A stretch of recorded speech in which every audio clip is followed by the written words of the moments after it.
Paz do Senhor, meus queridos irmãos, estamos iniciando mais uma edição do canal ou programa Expressão do Saber. Estamos aí numa série de estudos, de reflexões sobre esse tema aí, questões bíblicas que merecem resposta. São muitas as questões bíblicas que merecem resposta. E aqui nós vamos a mais uma questão bíblica que merece resposta. E a questão bíblica que merece resposta, aqui no programa Expressão do Saber, nós vamos aí com base no primeiro livro da Bíblia, Gênesis, capítulo 1, versículo 1, que diz, no princípio criou Deus os céus e a terra. Então, desse texto, nós extraímos essa pergunta: como pode o universo ter tido um princípio onde a ciência moderna afirma que a energia é eterna? Como? Como é que o universo pode ter tido um princípio, onde a ciência, com todo o seu aparato, com todas as suas pesquisas, afirma de forma bastante incisiva que a energia é eterna? Então é sobre isso que nós queremos tratar, questões bíblicas que merecem respostas. Então, como nós já colocamos aí, como pode o universo ter tido um princípio onde a ciência moderna afirma que a energia é eterna? Então vamos dar algumas respostas aqui. Primeiro, com base no texto, em Gênesis, capítulo 1, versículo 1, no princípio criou Deus os céus e a terra. Interessante que essa palavra criar, no hebraico, significa barar. Este verbo tem unicamente como Deus como sujeito e se refere sempre a uma ação divina e não ao contrário. Então, barar nos dá a ideia de uma ação divina por trás desse princípio. Já começamos aí a dar essa resposta. Então, esse texto vai ensejar-nos algumas questões que devem ser analisadas, questões que merecem resposta. A primeira dela é que o universo ele foi formado, criação, ou seja, bará, Deus criou. A expressão no hebraico. Então, não foi fruto de uma explosão, como mais adiante nós vamos destacar. Mas o fato nós observamos com base no termo, na termologia, na etimologia da palavra, no hebraico, barar, uma ação divina no ato da criação. Então, o universo ele foi formado, criação.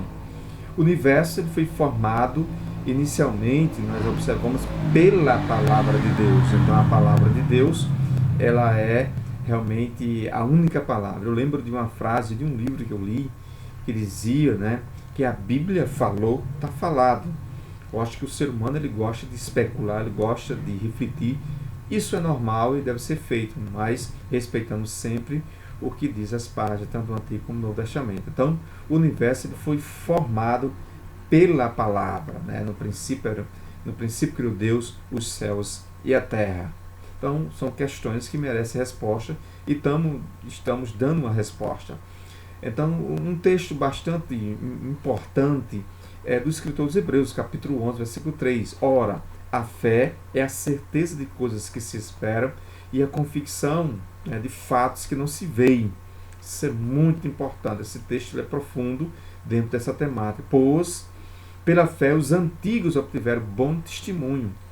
Os que vieram antes da gente tiveram bom testemunho dessa veracidade, dessa fé, de uma forma bastante contundente. Versículo 3, pela fé entendemos, isso é muito importante, essa expressão, pela fé entendemos. A fé, na verdade, não é como determinados pensadores afirmam, um salto no escuro, não. A fé é um salto na certeza eterna do Deus Criador. Então, pela fé entendemos que foi o universo formado pela palavra de Deus. A palavra de Deus é a revelação de Deus à humanidade.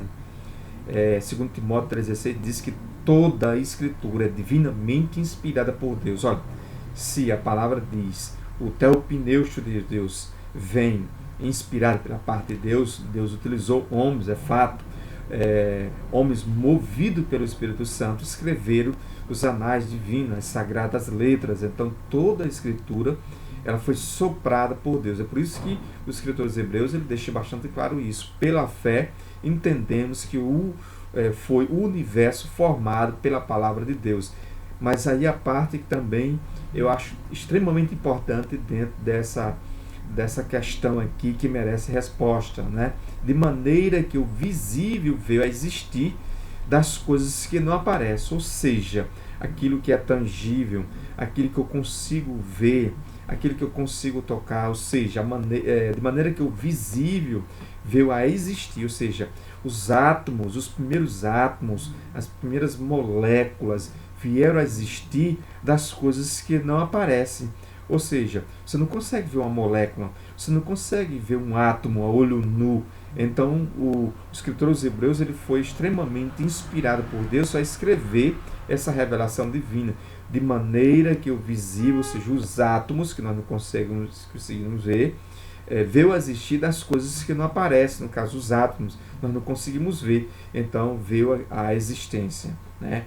Ou seja, a exuberância do ato criador de Deus, como diz o salmista no capítulo 16, né? Os céus manifestam a glória de Deus e o firmamento anuncia as obras das suas mãos. O salmista também no capítulo 104 mostra a exuberância do ato criador de Deus e tantas outras passagens veterotestamentárias e também neotestamentárias que evidencia o ato criador de Deus. Então, esse texto ele é fabuloso, né? O universo é formado por dois elementos fundamentais, matéria e energia. E afirmamos categoricamente que essa matéria e energia, que são dois elementos fundamentais que formou as galáxias, né, que formou os asteroides, as estrelas, os planetas, né, só para que possamos ter uma ideia, existe mais, por exemplo, na nossa Via Láctea existe mais de 9 planetas, asteroides, né, estrelas, né, de uma dimensão realmente colossal, a nossa Via Láctea, mas existe bilhões de Via Lácteas, ou seja, quem deu o pontapé inicial nessa primeira molécula, nesse primeiro átomo, a complexidade, né, da matéria, ou seja, matéria e energia. Tem um pensador, né, moderno chamado Lavoisier que ele diz que da natureza nada se cria, nada se perde, tudo se transforma.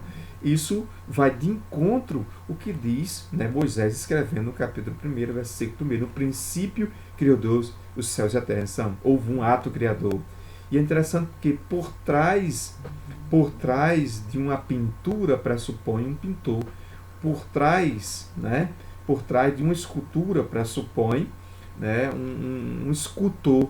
Então, por trás de uma obra magnífica, que é o cosmo, né, pressupõe um criador, Bará, ou seja, houve um ato criador. Então, é por isso que afirmamos categoricamente que esses elementos, tanto a matéria como a energia, não são eternas, eles foram criados. Então, isso significa dizer que tem um término, tem um fim, chegará o seu término.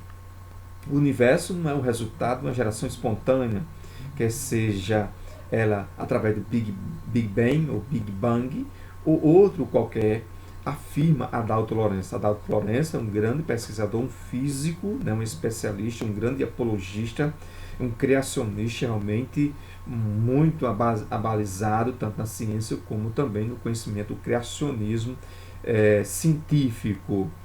O universo também não é fruto de um processo evolutivo que levou eras, né? Levou bilhões de anos, não.